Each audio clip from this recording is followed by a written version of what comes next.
dressed all in fur from his head to his foot, and his clothes were all tarnished with ashes and soot.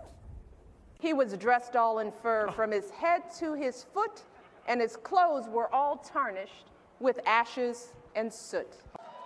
In fact, I understand Governor Romney was so incensed, he asked his staff if he could get some equal time on the Merv Griffin show.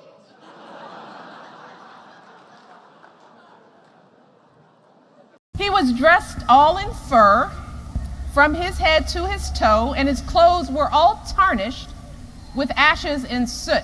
It was really... They weren't going around saying, well, I don't have a fur coat and a, Ferrari.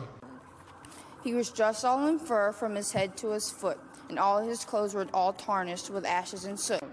He was dressed all in fur from his head to his foot, and his clothes were all tarnished with ashes and soot.